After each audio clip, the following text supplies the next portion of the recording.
table rapide pour passer vite aux questions. Présenter qui on est, ce qu'on fait dans la société. Donc Florian Rouet, je suis responsable email marketing chez Viadeo et je gère tout le pôle emailing et tous les emails ad hoc qu'on envoie à nos membres payants et non payants chez Viadeo. Bonjour à tous, je suis Jérôme Geiss, je suis consultant indépendant des livrabilités pour les annonceurs qui expédient leurs emails par leurs propres moyens.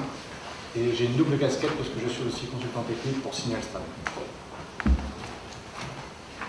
Et bonjour, Arnaud Camombolé, je suis responsable des livrabilités chez ExactTarget pour toute l'Europe. Bonjour, moi je m'appelle Armand Thiberge, je suis le fondateur de MailingBlue, solution de routage email et SMS. Bonjour, Sébastien Fischer, responsable des livrabilités chez Cabestan. Alors, avant de passer aux questions, j'ai envie de donner la parole à Jérôme, parce qu'on parle de délivrabilité, on va rentrer très rapidement dans des problématiques techniques. La délivrabilité, on associe beaucoup au spam.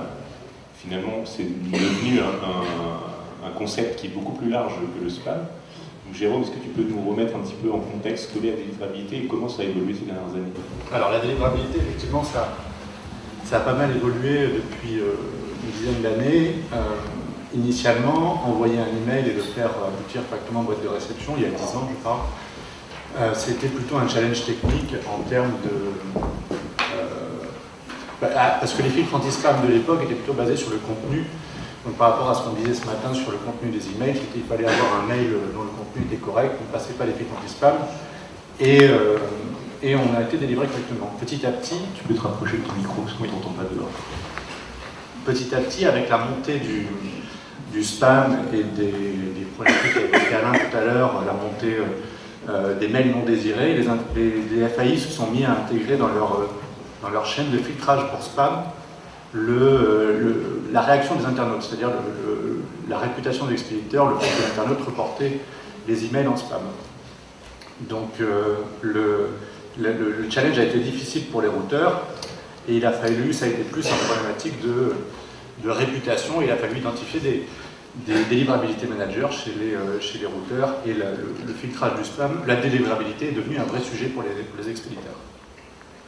Donc voilà, c'était à peu près l'évolution du filtrage pour spam et maintenant c'est de plus en plus compliqué parce que c'est à la fois un problème, c'est toujours un problème sur le contenu, c'est aussi un problème lié à la réputation des expéditeurs, mais c'est aussi, ça peut être un problème technique. Il y a tout un tas de bonnes pratiques qui fait qu'un annonceur doit envoyer ses messages correctement dans les règles de l'art. Et c'est difficile parce que selon le FAI auquel on s'adresse, l'un ou l'autre de ces composants est différent, va peser différemment dans la chaîne de filtrage pour spam. Donc c'est effectivement un challenge compliqué, étant donné que dans une base de données, il y a plein de domaines différents. Et la politique va être différente selon qu'on s'adresse à un FAI ou à un webmail. Donc voilà, c'est un challenge à la fois technique, c'est compliqué parce que c'est à cheval entre de la technique et du marketing. Et donc on a parfois tendance à se renvoyer la balle. Le problème vient du contenu, c'est pas les DSI disent l'absence de problème de contenu, les marketeurs font pas bien leur boulot. Et inversement, les marketeurs disent que c'est un problème technique, il ne sait pas envoyer ses emails correctement parce qu'il ne signe pas ou parce qu'il dialogue pas bien avec les FAI, etc. Et en fait, tout le monde a plus ou moins raison.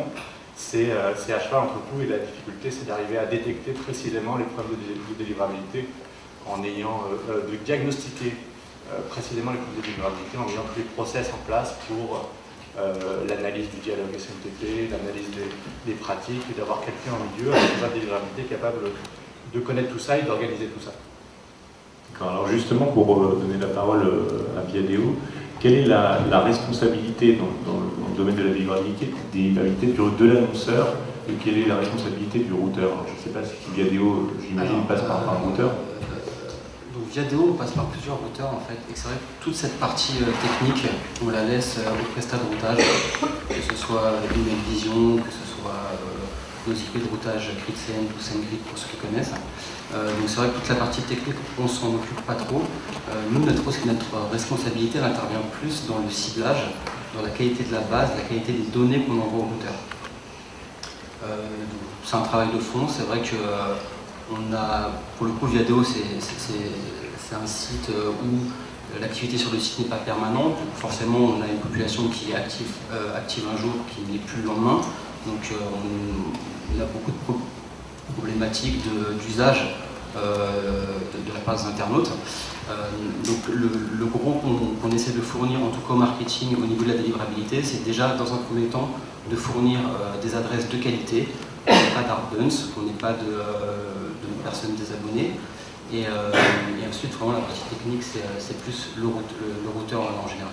Alors je dis bien, je voudrais dire, c'est vraiment une relation de confiance entre l'annonceur et le routeur, parce qu'effectivement, on n'envoie pas de hardbound au routeur, mais qui a dit que c'était des adresses hardbound, c'est le routeur qui a interprété le dialogue SMTP, enfin le dialogue entre les deux serveurs lors de la transaction email, et qui a pu récupérer le dernier message du rejet, par exemple, pour un problème de livrabilité, le dernier rejet qu'il y a eu, et le catégoriser. Et donc on sait que tous les FAI renvoient des codes qui peuvent être différents, et il y a un gros travail de confiance qui est fait au niveau du routeur dans la catégorisation et dans la bonne interprétation de ces reports, pour appliquer des traitements différents, à savoir si c'est une adresse hardbound, elle a désactivé dès la première occurrence, et si c'est une adresse softbound, par exemple, il doit être la laisser active mais en tenir compte. Et par exemple, pour un problème de délivrabilité réel, si le message n'a pas été accepté pour assimilation à un spam, ben dans ce cas-là, elle met le bon gyrophare avec la bonne personne qui va intervenir sur le sujet pour résoudre le problème de délivrabilité. Donc comprendre la cause et le résoudre. Ok, et il y a une donnée qui revient souvent, qui est le taux de délivrabilité. Alors le taux de délivrabilité, c'est quelque chose d'assez particulier. J'aimerais qu'on nous en dise plus, peut-être un routeur, sur... selon un routeur, qu'est-ce que le taux de délivrabilité? Parce qu'on voit encore sur certains sites 99% de taux de délivrabilité, alors ça fait rêver. Qu'est-ce que réellement un taux de délivrabilité et comment on peut le mesurer? Tu pourras intervenir, je ne sais pas si tu veux.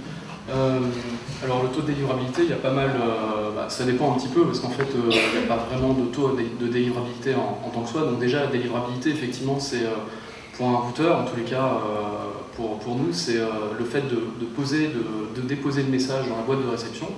Donc c'est le challenge qu'on va avoir. Par rapport à ça, vont venir s'ajouter toutes les problématiques que vient de décrire Jérôme au niveau de la collecte, au niveau de la partie technique, donc tout ce qui est authentification, vérification et sécurité au niveau de l'email. Il ne faut pas oublier que le protocole SMTP est quelque chose de pas du tout sécurisé. Donc c'est pour ça que les fournisseurs d'accès sont venus ajouter au fur et à mesure des normes d'identification, donc pour vérifier si la personne qui envoie un email est bien cette personne-là. Donc voilà, donc, en plus de ça, vient nous s'ajouter en dernier point la réputation. Et donc quand on parle de taux de délivrabilité, en fait, chez les routeurs, vous verrez le delivery rate, qui est en fait le nombre d'emails qui ont été envoyés, moins les bounces, donc c'est-à-dire les messages de retour, c'est-à-dire les mails qui n'ont pas été livrés chez les fournisseurs d'accès, et les webmails. Donc ça vous donne déjà un bon indicateur si votre campagne a bien fonctionné. Par contre, ça ne va pas vous donner d'indication si le message est arrivé en spam ou pas. Ça vous donne simplement l'indication si le message est délivré chez le fournisseur d'accès. Donc c'est déjà un premier indicatif. Donc moi je pense que on parle plus de delivery rate. Maintenant, au niveau des scores, quand on parle de scoring ou de score délivrabilité, vous avez des sites, il y a différents sites qui existent. Vous avez le site de Thunderscore qui est de Return Pass, qui affiche des scores pour des IP vis-à-vis des IP vis-à-vis des senders. Donc c'est des scores qui sont calculés. Alors on n'a pas le détail exact de la façon dont ils sont calculés, mais alors en fait ils prennent en compte tous les paramètres qu'on vient de décrire, c'est-à-dire les paramètres techniques. Ils vont vérifier si vous signez bien vos messages avec les clés des KIM par exemple. Ils vont vérifier si vous avez bien diffusé le SPF, c'est-à-dire que vous avez bien autorisé les IP avec lesquels vous envoyez vos messages vis-à-vis des fournisseurs d'accès. Voilà, donc ils vont venir analyser un petit peu tous ces paramètres-là. Ils vont aussi vérifier chez les fournisseurs d'accès avec lesquels ils ont un partenariat le nombre d'adresses qui sont rejetées, le nombre d'utilisateurs qui n'existent pas. Tout ça va déterminer en fait la qualité de vos envois et derrière ils vont établir un score qu'on va appeler le score délivrabilité. Aujourd'hui, au niveau des sites qu'on connaît, qui sont assez connus à travers le web en termes de scoring délivrabilité, donc vous avez Thunderscore, qui est je pense le plus connu.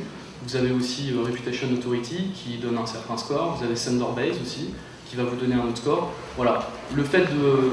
Moi, ce que je dirais, c'est déjà plutôt de regarder les scores qui sont déterminés. La plupart sont des sites américains, donc leurs systèmes de scoring sont basés sur des données américaines. Donc pour les Français, c'est très difficile. Je dis pas que... C'est pas toujours pertinent pour l'Europe. C'est ça. C'est pour ça. Ça vous donne en fait une bonne indication. Ça va vous donner une indication de la réputation globale, mais ça ne va pas vous donner vraiment le score exact de votre campagne. Après, derrière, moi, je vous conseillerais plutôt de regarder vos résultats et vos statistiques des livrabilités, donc c'est-à-dire le taux d'ouverture par FAI, qui va vous donner en fait l'indication si vous arrivez en spam ou si vous êtes bien délivré. Parce que si par exemple votre campagne, vous avez un taux moyen d'ouverture de 30%, on va tous savoir ce taux-là, donc un taux moyen d'ouverture de 30%, si derrière vous avez chez Orange par exemple un taux d'ouverture de 2%, vous pouvez vous dire qu'il y a un petit problème de délivrabilité, donc de livraison de l'email dans la boîte de réception. Voilà. Je voudrais juste compléter sur le concept de délivrabilité et la définition qu'on met derrière. La délivrabilité au sens technique, stricto sensu, au niveau du protocole SMTP, qui consiste à dire est-ce que l'email a bien été accepté par le FAI. Ensuite, le FAI, dès qu'il a accepté l'email, il peut décider de le mettre en mode réception ou en spam, ou même de le supprimer dans certains cas exceptionnels. Et donc, derrière délivrabilité, on entend en fait deux choses, on recouvre deux concepts, qui est la délivrabilité technique, donc c'est là il y a le delivery rate, et c'est un taux qui est souvent de l'ordre de 99%, si on a une chaîne de base à peu près correcte, on a visuellement 99%.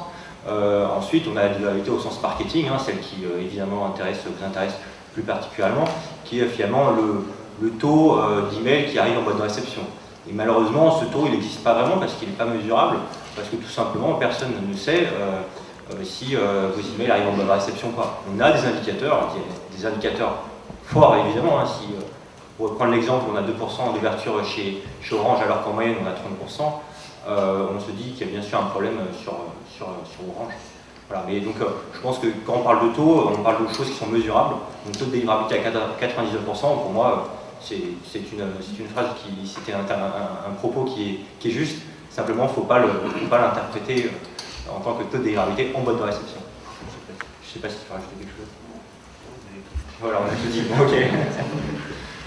Alors Alain, je voudrais poser une question à Alain. C'était sur, finalement, on voit que la délivrabilité, c'est le marketing, ou du moins l'annonceur, les routeurs qui ont un rôle technique, et bien sûr les FAI et messageries qui reçoivent les messages et qui ont droit de vie ou de mort sur l'arrivée du message, soit bloqué en amont ou livré en mode de réception.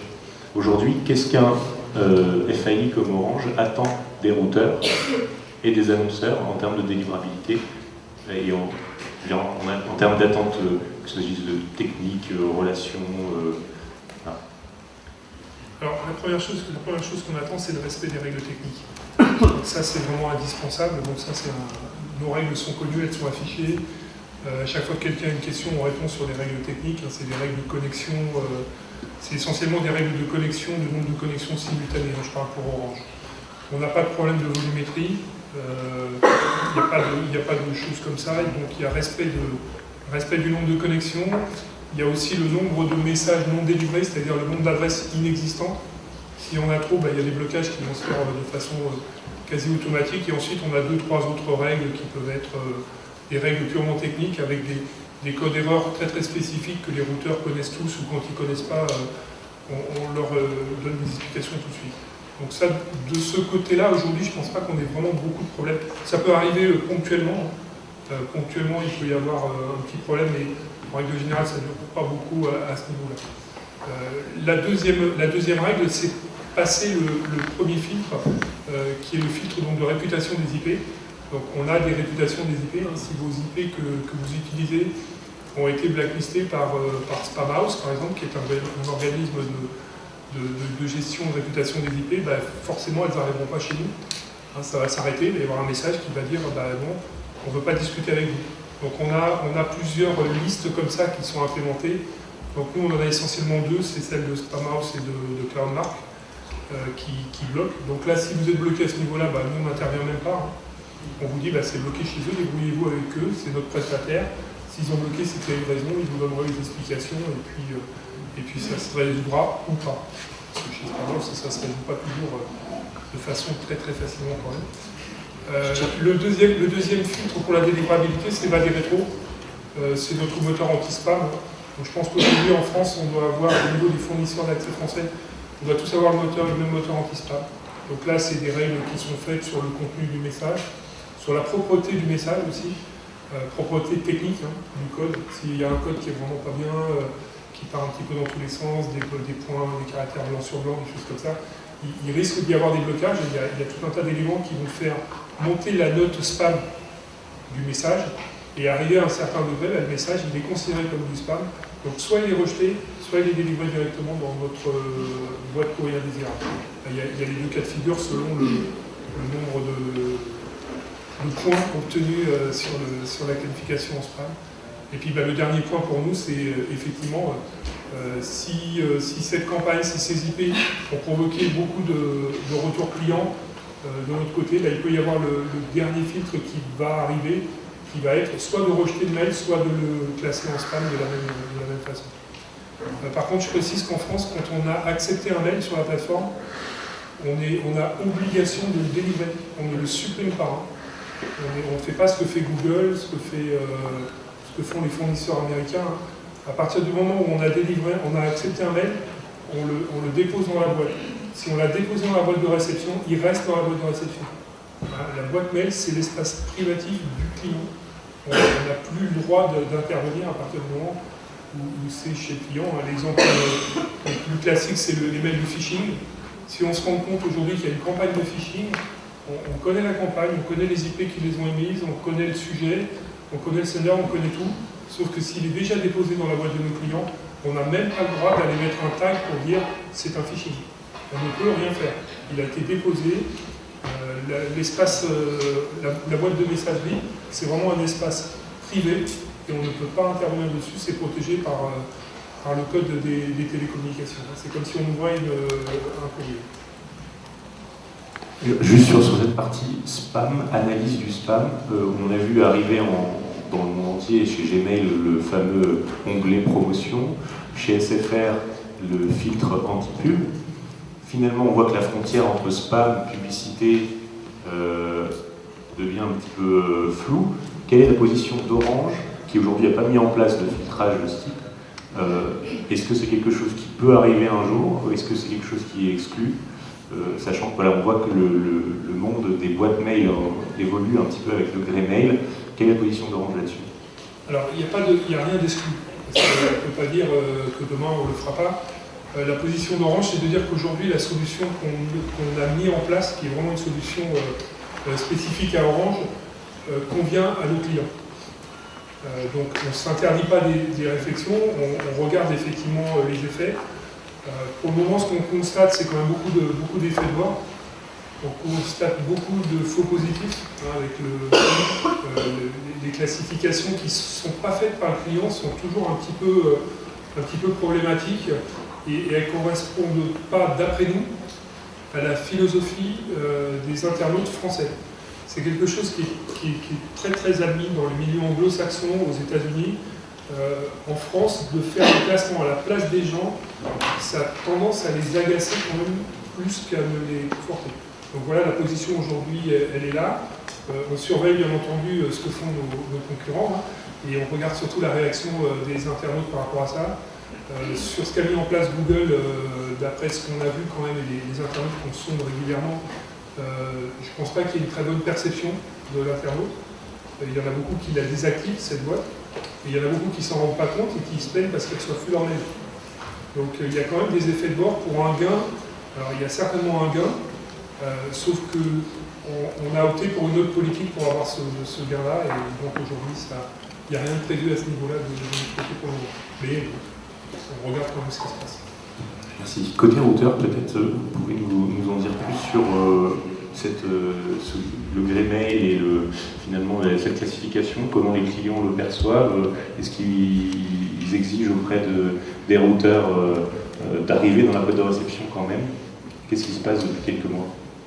Disons qu'en fait, il y a eu, avec cette arrivée de la catégorisation des messages sur Gmail, il y a eu beaucoup d'engouement en disant que nos taux d'ouverture baissent très fortement. Et différents annonceurs ont commencé à trouver la solution palliative à ce problème en envoyant des communications à leurs clients, en leur disant comment faire pour passer le message de promotion à boîte principale. Après, on n'a pas de chiffres en tête, si ça a marché ou pas marché. En tout cas, bon, il y a quelques statistiques qui sont sorties sur une baisse mesurée des taux d'ouverture sur Gmail. La baisse a été constatée. Ouais. Pas mal de Donc effectivement, c'est la solution la plus simple. Fidélisation. Et par contre, on voit encore des emails HTML et publicités arriver en boîte de réception et d'autres classés en promotion. Alors il y a après, quelques c'est trucs. aussi le contenu du message, parce que s'il est plus ou moins court, il se peut très bien qu'il arrive dans l'onglet mise à jour. J'ai constaté pas mal de petites choses comme ça avec certains mailing clients qui étaient assez courts et qui finalement étaient plus déportés dans promotion mais dans mise à jour. Si bien sûr l'utilisateur a coché l'onglet mise à jour dans son système de catégorisation. Alors, avant de passer aux questions, parce que je pense qu'il va y en avoir, la dernière question que j'avais moi, c'était, je pense qu'on est tous un petit peu friands en tant qu'annonceurs, notamment de trucs, d'astuces, de clés, de conseils, voilà, de commandements. J'aimerais que les routeurs finalement nous donnent leur vision de ce qu'un annonceur peut faire pour améliorer sa délivrabilité simplement, puisqu'on a bien compris que les routeurs étaient en charge de la partie technique, la partie relation avec les FAI et qu'ils le faisaient bien. Maintenant, côté annonceur, qu'est-ce qu'on peut faire concrètement pour améliorer sa délivrabilité? Parce qu'on a tous eu à un moment donné un mail qui arrivait en spam et on ne savait pas pourquoi.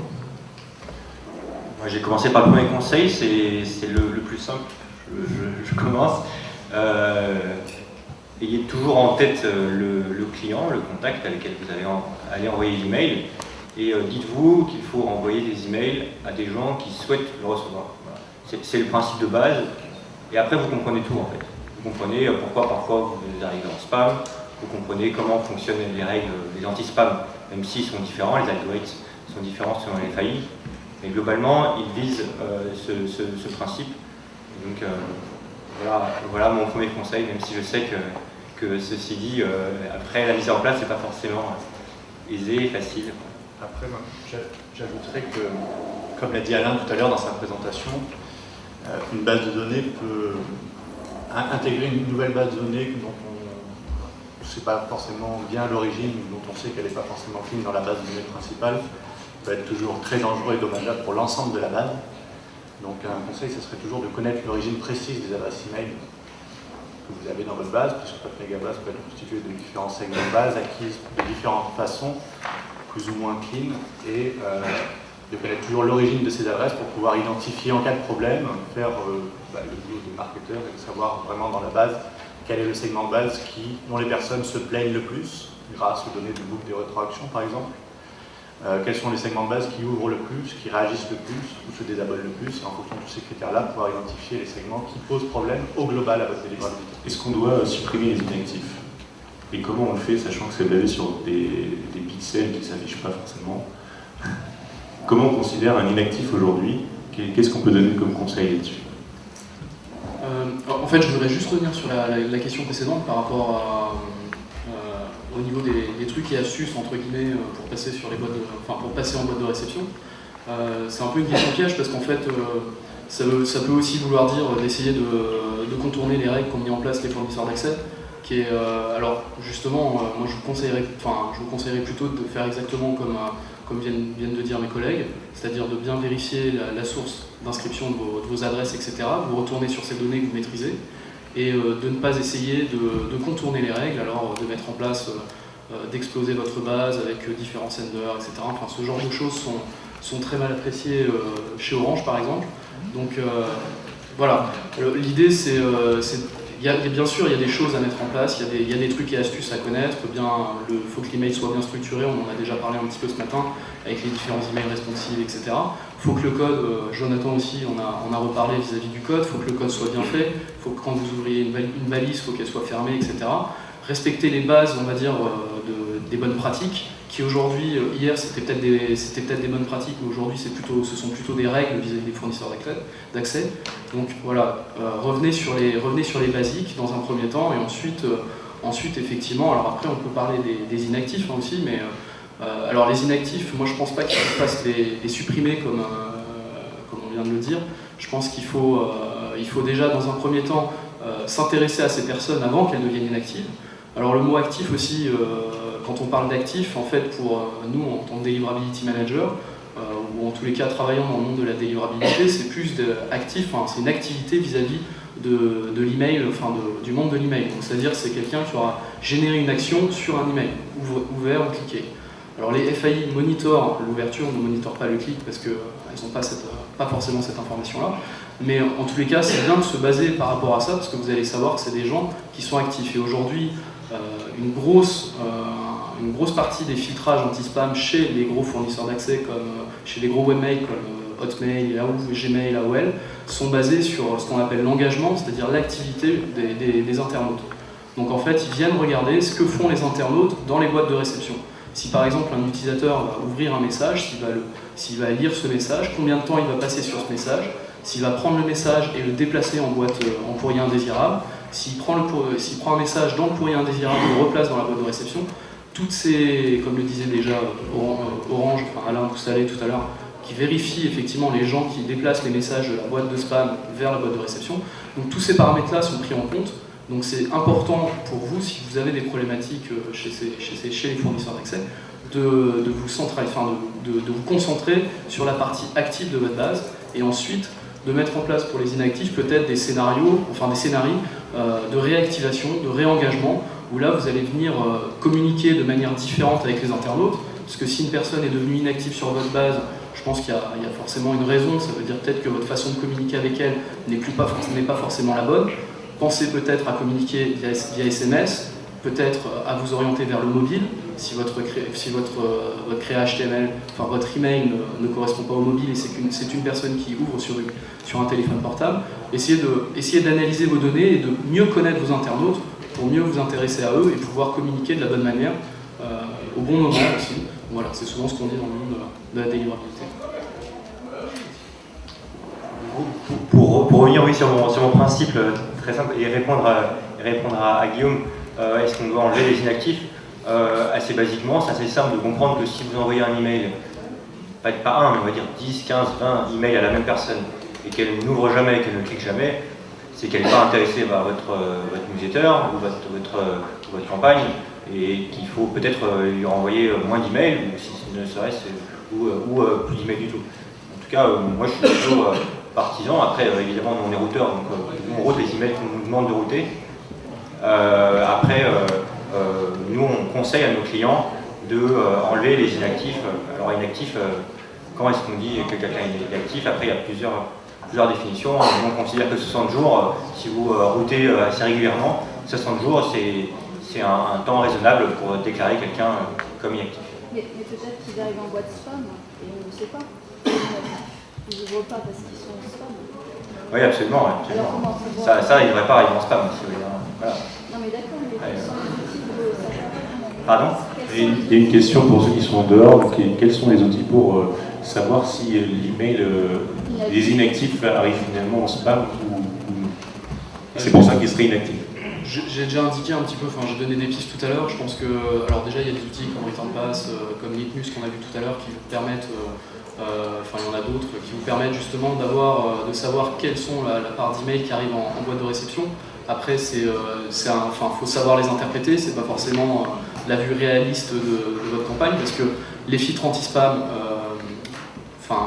calculent de manière en temps réel votre réputation.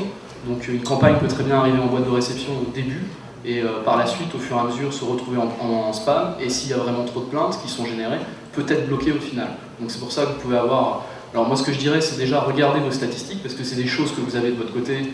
Vous pouvez regarder vos taux par fournisseur d'accès. Si vous avez déjà des taux qui sont très très bas, c'est que vous avez une problématique de spam, fortement en tous les cas une problématique de spam chez un fournisseur d'accès. Après les actions à mettre en place, alors effectivement un inactif peut être une personne dont son email est arrivé dans le courrier indésirable. à ce moment-là, ça veut peut-être dire aussi que vous avez peut-être une proportion, comme disait mon collègue tout à l'heure, vous avez peut-être une proportion trop importante d'inactifs, vu que c'est des choses qui sont prises en compte par les fournisseurs d'accès, dans votre base. Souvent, dans les bases qu'on dit, il y a souvent 80-20%, donc 80% d'inactifs pour 20% d'actifs. C'est les 20% d'actifs, pas dans toutes les bases, mais c'est 20% d'actifs c'est ces 20% qui vont générer la majorité de votre chiffre. Donc déjà, essayez de vous concentrer sur ces 20% et ensuite, essayez de vous intéresser de manière différente à ces 80%. Et n'attendez pas qu'ils ne reçoivent plus le mail ou qu'ils reçoivent le mail en courrier indésirable pour justement essayer de communiquer de manière différente. Alors, je pense que ce qui est important pour les inactifs, c'est le travail sur le segment. Comment est-ce qu'on isole les personnes qui sont inactives? Donc effectivement, je pense qu'il y a 3 critères. Il y a la récence de l'adresse email. Est-ce que l'adresse email a été collectée récemment ou pas? Et il y a le critère de réactivité, effectivement. Donc une adresse collectée il y a longtemps, qui n'a jamais réagi, donc pour le deuxième critère. Et pour le troisième critère, effectivement, je dirais qu'il a eu l'occasion de réagir. C'est-à-dire en ayant été ciblé une vingtaine de fois ou 25 fois, on va dire, je dis ça comme ça, mais qui a eu l'occasion de réagir, c'est-à-dire, et qui aussi a eu l'occasion de réagir parce que l'email est arrivé en inbox. Grâce aux techniques qu'a décrit Arnaud, en scorant les personnes, en essayant de prédire si les gens ont reçu ou pas, ont été confrontés au mail au moins N fois, par exemple. Et donc en combinant ces 3 critères, le travail sur le segment d'identification des inactifs aura du succès. Si jamais vous segmentez les gens qui n'ont pas réagi récemment sans autres critères, effectivement, ils ont pu ne pas avoir eu l'occasion de réagir. Et là, vous tapez à côté. Alors, il y a une question que Régis m'a déjà posée, puisque ClickEsite est acteur de la prospection dans l'email. Est-ce qu'aujourd'hui, on peut encore faire de la prospection par emailing et comment? Parce qu'effectivement, la délivrabilité en prospection versus fidélisation, c'est pas la même. Et donc, il y a la question de l'achat de fichiers, de la location de fichiers. Ça, c'est quelque chose qui intéresse forcément les annonceurs qui cherchent à développer leur notoriété, développer leur vente par email. On sait que c'est efficace, mais on a de plus en plus de difficultés à atteindre des boîtes de réception en prospection. Donc, quels sont les conseils qu'on peut donner à des annonceurs qui veulent faire de la prospection par email en termes de collecte, de location, Travailler avec des bons fichiers. Non, effectivement, je pense que la prospection par email, la prospection par email fonctionne. Encore, elle ne fonctionne pas pour une certaine partie des pratiques pour certains acteurs, parce que générant taux de plainte, parce que acquise illégalement ou de façon border avec la loi, etc. Mais par contre, j'ai eu aussi l'occasion de voir des campagnes sur des mails complètement non opt-in, dans certains cas, soit aux États-Unis, soit en France aussi, dans le caritatif, où l'opt-in légalement n'est pas obligatoire, qui fonctionnait très bien, parce que c'était le bon ciblage, la bonne offre, au bon moment pour la bonne personne. Donc effectivement, si les marketeurs font suffisamment bien leur boulot pour arriver à identifier des personnes intéressées ou de façon prédictive par des choses, naturellement les gens recevront, attendront le message et ne le reporteront pas en spam et le message sera accepté. Donc ça fonctionne, mais ça ne fonctionne plus comme ça a fonctionné pendant pas mal d'années où il suffisait d'envoyer le maximum de mails sur les plus grosses bases possibles avec le maximum d'offres différentes. Effectivement, ça ne marche pas. Donc ça paraît plus difficile.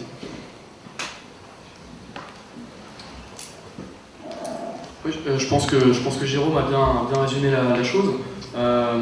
Ce que je pense qu'il voulait dire aussi, c'est de bien faire attention à votre façon de collecte. Par exemple, lorsque vous faites, si vous faites de la collecte d'adresses et que vos newsletters ou vos offres sont par exemple orientées sur des couches Pampers et que vous avez fait votre collecte sur un site de jeux de concours de voitures, je pense que les adresses qui vont recevoir vos couches Pampers vont avoir un petit peu de mal à comprendre pourquoi elles reçoivent ces emails. Donc je pense qu'il faut avoir une cohérence très importante entre la façon dont vous collectez et en fait avec le contenu de ce que vous allez leur buter par la suite, enfin les offres en tous les cas promotionnelles que vous allez leur envoyer. C'est très important de prendre ça en compte. Et je pense que s'il y a, en tous les cas pour les personnes qui ont l'allocation de fichiers et de la prospection, etc., c'est un métier qui devient de plus en plus dur parce qu'aujourd'hui les systèmes de filtrage anti-spam sont de plus en plus précis, sont de plus en plus poussés. Et vu que on est vraiment dans ces modèles-là, on est vraiment dans des modèles de masse, d'envoi de masse. Derrière, c'est très compliqué pour les internautes qui ont une pression marketing, c'est-à-dire ils reçoivent un très grand nombre d'emails, enfin en tous les cas un nombre important d'emails par jour, par semaine. Derrière, c'est vrai qu'ils ont tendance à se plaindre très facilement et donc ça génère des problématiques vu que c'est des paramètres qui sont vérifiés par les fournisseurs d'accès. Donc derrière, il peut y avoir des blocages, il peut y avoir des mises en spam, etc. Donc c'est un métier qui est très difficile, qui devient de plus en plus difficile aujourd'hui.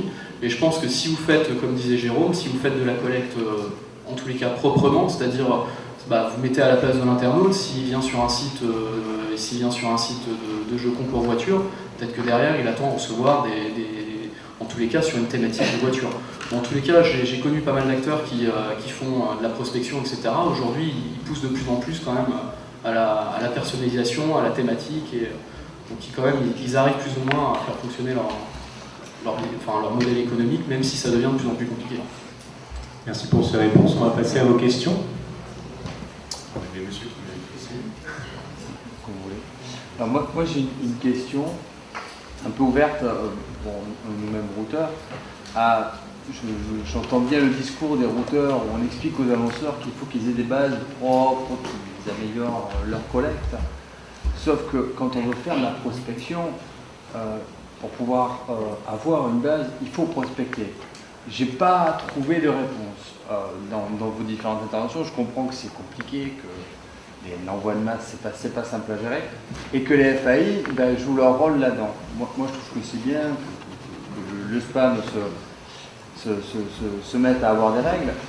Par contre, est-ce qu'à un moment donné, on ne peut pas avoir une discussion entre tous ces intervenants qui permettent aux annonceurs aussi de pouvoir faire leur travail légalement, sans passer par des biais détournés pour obtenir des bases et envoyer de la masse, alors qu'au final, ils ont peut-être des fois un internaute dans sa vie, il va acheter une maison.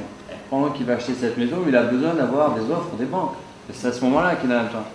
Et on ne peut pas lui offrir cette possibilité-là. Alors que les FAI ont, à mon avis, des informations qu'ils ne communiquent pas forcément, ou qu'ils ne veulent pas communiquer, parce qu'ils pourraient très bien dire au routeur, voilà, j'ai mis tant en boîte de réception, j'ai mis tant en spam, allons-y, travaillons ensemble, pour les annonceurs. Ma question, c'est pour les annonceurs. Je me mets à la place des annonceurs aujourd'hui qui, peut-être, ne trouvent pas de réponse dans tout ce que je dis. Alors, il y a plusieurs questions.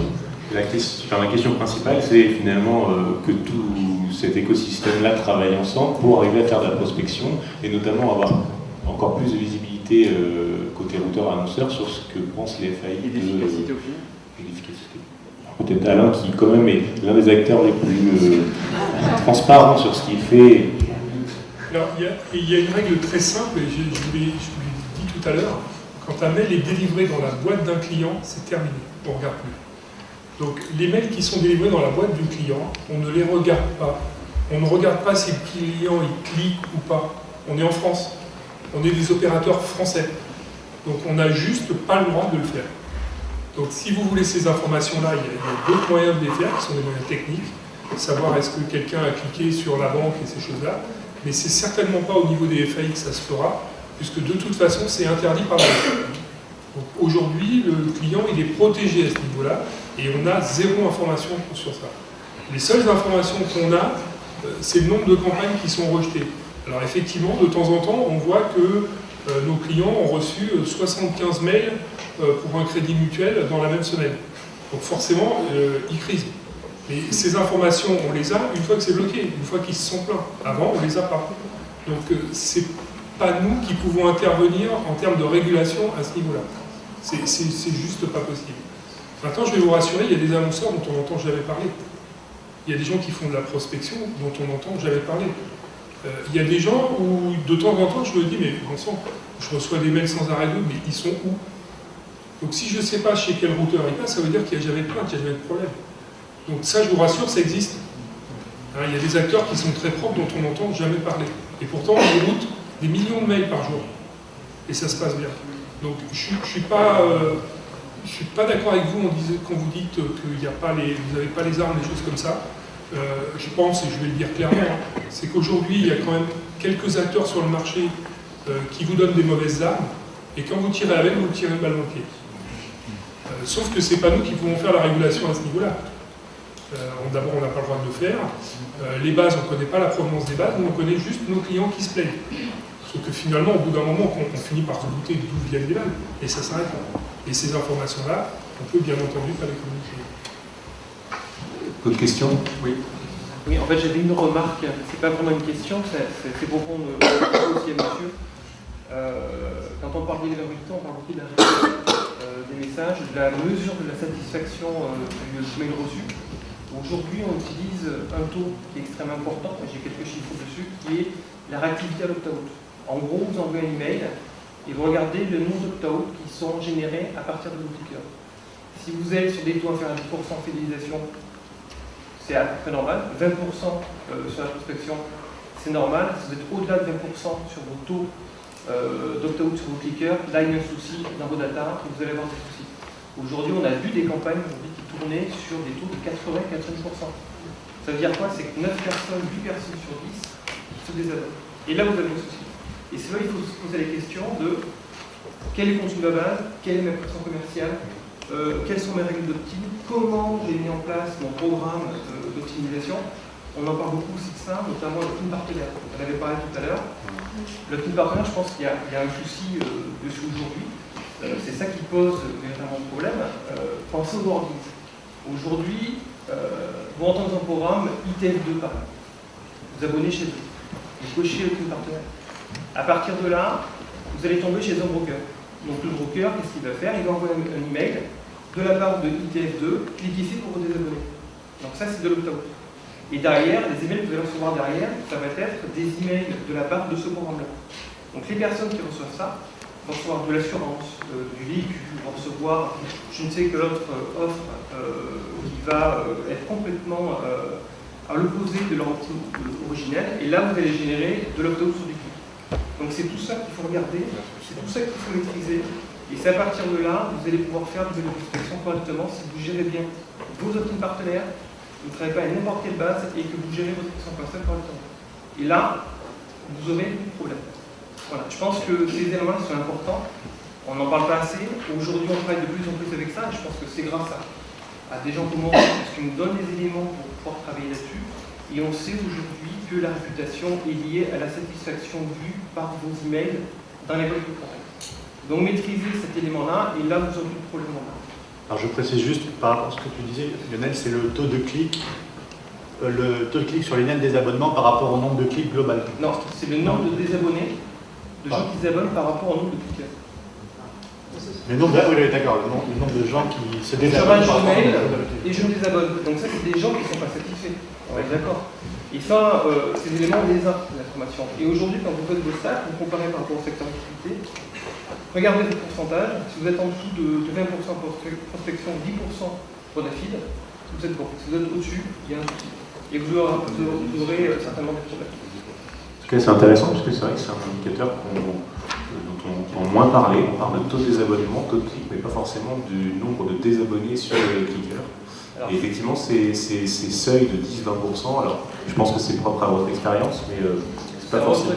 Voilà. Et c'est intéressant, merci pour ce travail. Je voudrais rajouter aujourd'hui, quand on a pris la décision de transmettre à Signal Spam les retours par IP, c'est aussi pour donner ces outils. Je suis très content que mes camarades de SFR aient enfin réussi à le faire aussi. Ça veut dire qu'aujourd'hui, les seuls éléments qu'on peut vous donner, on vous les donne. Ça, c'est des taux qu'on peut vous donner, enfin, c'est pas des taux, c'est d'ailleurs des chiffres. Donc, à partir de là, et à partir effectivement des analyses qui peuvent être faites, je pense qu'aujourd'hui, vous avez tous les éléments pour juger. Vous avez même les éléments pour vérifier qu'on est en train de vous donner une base qui n'est pas bonne. Et vous pouvez le faire très très rapidement, ces choses-là. Sauf qu'effectivement, ça demande de l'investissement parce qu'il faut aller faire toutes ces mesures. Je rajouterai les bases repoussoirs, aller vérifier un peu les adresses qu'on vous donne. Hein. Par exemple, s'il y a la mienne, c'est qu'il y a un problème. S'il y a celle de François Pétillon, c'est encore pire. Voilà, il y a des éléments comme ça qui doivent vous attirer l'œil et qui doivent vous permettre de faire quand même une analyse relativement fine de ce qui se passe. Il y a des gens qui le font et pour qui ça marche. Donc je pense qu'il n'y a pas de problème à ce niveau-là. Il y a des gens, je vous dis, qui le font très très bien. Là, effectivement, il y a pas mal de sources de données qui vont être utiles aux marketeurs et aux senders pour maîtriser sa réputation, dont Signal Spam, c'est la seule source de données utiles à la régulation marketing en France, qui maintenant est alimentée de plaintes agrégées Orange et SFR. Mais j'ai envie de dire sans prétention plutôt que de dire on va attendre des FAI qui nous donnent les informations pour savoir comment faire mieux notre boulot, on va plutôt essayer de laisser cette partie de l'écosystème se fédérer avec et de se rassembler comme dans les associations comme l'APMEL, etc. Où comment est-ce qu'on va pouvoir faire mieux notre boulot nous en mettant en commun certaines parties de l'information, j'en sais rien, je ne suis pas dans ce côté-là de la barrière, mais comment est-ce qu'on peut, grâce à toutes les données qu'on a, nos logs, nos plaintes pour spam, etc., ce qu'on peut les annoncer, comment on fait pour ensemble faire mieux notre boulot. Pour éviter un cas comme a décrit Alain, où dans la même semaine, une personne reçoit 70 mails pour la même annonce, pour la même publicité, venant de la moitié de l'écosystème français. D'autres questions? Bonjour, je suis Caroline, responsable marketing de Kimos, éditeur de logiciels. Notre problématique, quand je rejoins ce que disait la personne qui parlait juste avant, c'est qu'à la base de la prospection, il y a un fichier. Si on veut faire du mailing, et ce fichier, on l'a pas toujours forcément, et on est toujours à la vide justement d'avoir des fichiers qualifiés. Donc là, ma question se destine à Viadeo. Donc vous parlez justement de la qualité de votre base. Effectivement, c'est quelque chose qui est intéressant quand on est acteur B2B, de pouvoir trouver en face le bon contact. Si on, par exemple, dans notre cas, on va vouloir cibler les directeurs financiers, est-ce qu'aujourd'hui, vous fournissez justement une solution qui permet de délivrer dans les boîtes mail des membres Viadeo des messages, justement, des propositions commerciales? J'ai une question pour ceux qui sont dehors, c'est à propos de Viadeo, la mise à disposition des données de Viadeo pour pouvoir atteindre les personnes qui sont inscrites sur Viadeo dans leur boîte Viadeo pour la prospection. Alors, ça, je vous invite à venir me voir après. Je n'ai pas la réponse parce qu'on a un service affiliation. Une chose est sûre, c'est qu'on travaille à la qualité des données, on travaille à la qualité des données métiers, à la double optimisation des emails lors de l'inscription. Ça ne résout pas tous les problèmes, mais on fait le maximum pour avoir des données à jour, des données propres. Et après, c'est vrai que le taf pour arriver en boîte de mail, en boîte de réception, même quand c'est Viadeo qui fait le montage, c'est une guerre permanente en fait. On a bossé avec Orange il n'y a pas très longtemps, on est en plein partenariat et c'est vrai que la seule solution qu'on a trouvée c'était d'avoir des shoots de qualité, c'est-à-dire des super actifs members, ce qu'on appelle des super actifs members, c'est des personnes qui sont connectés sur le site ces 2-3 dernières semaines. Donc on sait que c'est des personnes qui sont ces internautes super actifs. On sait que le rapport qu'ils ont avec le mail est un bon rapport, contrairement à des personnes qu'on pourrait considérer comme inactifs. Donc on a vraiment un travail de fond sur l'activité des membres, le remplissage de leur profil, la mise à jour de leur profil, et c'est ce qui nous permet derrière d'avoir justement cette base de données riche en données métiers et surtout des données qui sont mises à jour régulièrement. Jean-Philippe avait une question. Oui, merci. Peut-être pour les ensemble de l'acteur sur la table, paradoxalement en ce moment, via la pandémie, mais savoir quelle est la position des nouveautés dans ce domaine-là. Question sur l'email appending. Qu'est-ce qu'on en pense autour de la table? Vous rappelez peut-être ce que c'est? Je vais répondre pour Orange parce que ça va être relativement rapide. Orange fait partie d'une organisation internationale qui s'appelle le Messaging Anti-Abuse Working Group, qui a condamné fortement l'email appending depuis maintenant 4 ou 5 ans et qui a exclu des membres de cette association pour avoir proposé l'email appending. Donc de notre côté, voilà la position. L'email appending, c'est l'enrichissement des bases email. C'est des techniques pour enrichir des bases email. Un exemple, par exemple, vous pouvez prendre un exemple, c'est vous pouvez générer des adresses email si vous connaissez par exemple le prénom et le nom d'une personne et le nom de la société. Derrière, vous pouvez faire prénom plus nom, arrobas nom de la société. Voilà, donc ça, c'est des choses ça, par exemple, qui sont complètement condamnées. De notre côté, on est membre du board de cette association, donc il y a pas. Il y a aussi le croisement, il y a ce que décrivait Arnaud, mais il y a aussi le croisement de deux fichiers sur une clé commune pour enrichir le premier avec l'autre adresse mail. Et cette partie-là, le MOG, quand il a pris position, a dit publiquement que ce n'était pas parce qu'on avait donné un opt-in sur un canal qu'on était forcément opt-in sur un canal email. Et c'est ça principalement qui pose problème et qui est condamné aujourd'hui par le MOG. Et donc par ses membres. En Angleterre aussi, ils viennent juste de sortir récemment, donc il y a une association aussi, un petit peu à la même image, qui vient juste de sortir un document indiquant qu'il fallait effectivement avoir l'opt-in, mais du canal précis sur lequel on veut communiquer avec l'internaute. Donc c'est-à-dire que c'est pas parce qu'il est opt-in à la communication qu'il va être opt-in sur tous les canaux, SMS, email, etc. Donc et les réseaux sociaux. Donc, la dernière question, Guillaume. Je voulais revenir sur la prospection avec une question pour Alain, avec l'exemple du crédit mutuel, 70 mails en une semaine. J'imagine que c'est via de l'affiliation, ce genre de choses. Donc on a plusieurs acteurs, on a l'annonceur, on a différents éditeurs, donc les campagnes qui ont des bases tierces. Et je veux savoir comment vous gérez les plaintes, les décisions de blocage, etc. Alors on les fait par campagne.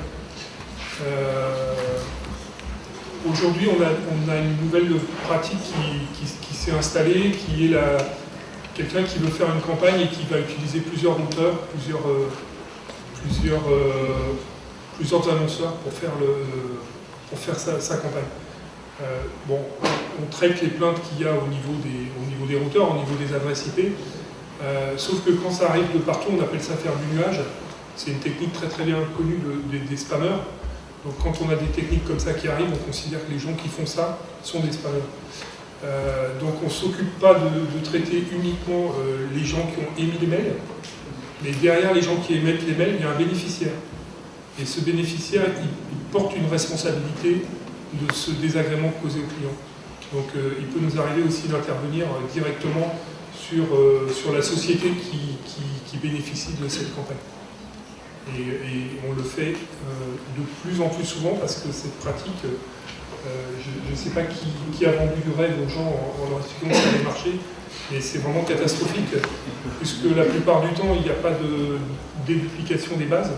Donc le même internaute peut se retrouver à recevoir 7-8 fois le même jour la même campagne, mais par 7 ou 8 canaux différents. Ça s'appelle du spam. Et ça n'a pas d'autre mot que du spam. Et derrière le spam, quand on lutte contre le spam cybercriminel, parce que c'est considéré comme ça, hein, le seul moyen de lutter, c'est d'aller lutter en direction de la personne à qui ça bénéficie. Et on fait exactement la même chose pour les sociétés qui procèdent de cette façon-là. Et quel que soit le nom de la société, quelle que soit l'importance de la société, et même si cette société est client en pub chez Orange, ça ne pose aucun problème. Merci à tous nos experts, c'est l'heure de la pause déjeuner.